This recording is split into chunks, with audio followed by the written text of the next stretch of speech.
क्या आपने भी कभी ट्रेड लिया है और उसके बाद पैनिक फील किया है, या फिर आपको लगा हो कि ट्रेड प्रॉफिट में चल रहा है और बिना सोचे समझे बस ट्रेड में जंप कर दिया जबकि आपको पता था कि रिस्क होने वाला है। ये सब होता है ट्रेड में फियर और ग्रीड के कारण। बट अब क्वेश्चन ये है कि कैसे आप इस फियर और ग्रीड को कंट्रोल कर सकते हैं।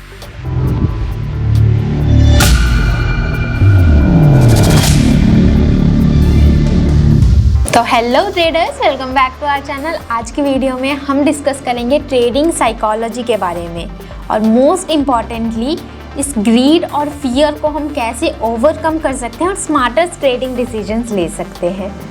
तो चलिए बिना देरी के शुरू करते हैं। क्या आपने कभी देखा है जब मार्केट आपके अगेंस्ट जाता है और आपको लॉस हो रहा होता है तो आप बिना कुछ सोचे समझे ट्रेड को एग्जिट कर देते हैं। ये होता है लॉस अवर्शंस के कारण। मतलब इंसान को लॉस होने का दुख प्रॉफिट होने की खुशी से काफ़ी ज़्यादा होता है। तो इसको एक एग्जाम्पल के साथ समझते हैं। 2008 के फाइनेंशियल क्राइसिस के समय पे लोगों ने स्टॉक को पैनिक में आकर बेचना शुरू कर दिया था बिकॉज स्टॉक मार्केट तेज़ी से नीचे जा रहा था। बट जिन लोगों ने कामली बिहेव किया और उस टाइम पे स्टॉक्स को नहीं बेचा, उन्होंने लॉसेस को रिकवर तो किया ही और साथ ही साथ लॉन्ग टर्म प्रॉफिट गेन्स भी पाए।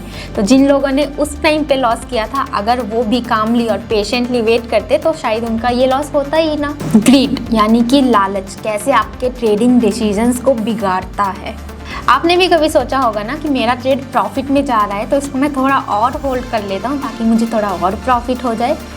ये होता है ग्रीड के कारण। ग्रीड ही ट्रेडर्स को ओवर ट्रेडिंग करने के लिए मजबूर करता है और हमारे रिस्क फैक्टर्स को उतना ही बढ़ाता जाता है।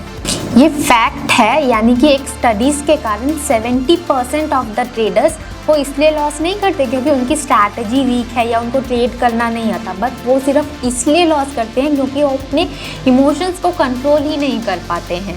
एक एग्जांपल के साथ समझते हैं। 2005 में एक स्टडी के अकॉर्डिंग एक इमोशनल ट्रेडर तब बाई करता है जब मार्केट ऊपर जा रहा हो और तब सेल करता है जब मार्केट नीचे आ रहा हो, जो कि रॉन्ग ट्रेड है। इसमें क्या होता है कि बाई हाई और सेल लो, जो कि बिल्कुल ही गलत स्ट्रैटेजी है। तो अभी क्वेश्चन ये है कि कैसे हम इस फियर और ग्रीड को कंट्रोल करें। तो इसके लिए आज हम कुछ टिप्स डिस्कस करेंगे। तो tip number 1, set your clear goals and stick to them. यानी कि आप अपने एग्जिट और एंट्री कंडीशंस को पहले ही सेट कर ले और उन कंडीशंस के साथ स्टिक रहें ताकि आप अपने इम्पल्सिव डिसीजंस लेने से बच सके। और अगर आपको लगता है कि आप स्टिक नहीं रह सकते, इसके लिए आप एल्गो ट्रेडिंग प्लेटफॉर्म जैसे कि क्वानमैन का यूज़ कर सकते हैं।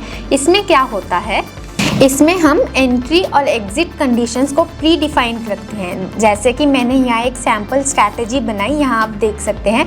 मैंने यहाँ पे एंट्री कंडीशंस डाली हैं इंडिकेटर बेस्ड और एग्जिट कंडीशन भी डाली है इंडिकेटर बेस्ड। यानी कि जब भी मेरी कंडीशंस मीट होंगी तो ये ट्रेड लेगा और एग्जिट कंडीशन मीट होते ही ये एग्जिट हो जाएगा। ये वेट नहीं करेगा किसी प्रॉफिट और लॉस के होने का। Tip number 2, use stop loss and take profit. Take profit और स्टॉप लॉस को प्री डिफाइन रखें ताकि आप अपने कैपिटल का सारा अमाउंट एक ही ट्रेड में लॉस ना कर दें। इसके लिए भी आप क्वानमैन का यूज़ कर सकते हैं। क्वानमैन में आप प्री डिफाइन स्टॉप लॉस और टेक प्रॉफिट डाल सकते हैं। जब भी वो स्टॉप लॉस हिट हो या आपका टेक प्रॉफिट हिट हो, उसके बाद वो ट्रेड्स ही नहीं लेगा। इससे आप अपने लॉसेज से बच सकते हैं, प्लस ओवर ट्रेडिंग से भी बच सकते हैं। तो चलिए क्वानमैन में एक बार देख लेते हैं कि कैसे हम इसे यूज़ करते हैं। पहले हम बिना स्टॉप लॉस के देख लेते हैं कि क्या रिज़ल्ट है और स्टॉप लॉस के बाद देखेंगे कि क्या रिज़ल्ट है, ताकि हमें पता चल सके कि स्टॉप लॉस का क्या इम्पैक्ट है। तो सपोज़ मैंने यहाँ पे एक सैम्पल स्ट्रैटेजी बनाई। यहाँ पे मैं कोई स्टॉप लॉस नहीं डाल रही हूँ, तो इसको सबमिट करके बैक टेस्ट करके देखते हैं कि क्या रिजल्ट्स आते हैं। तो आप देख सकते हैं ये स्ट्रैटेजी पूरा लॉस में है बिकॉज हमने इसमें कोई भी स्टॉप लॉस नहीं यूज़ किया है।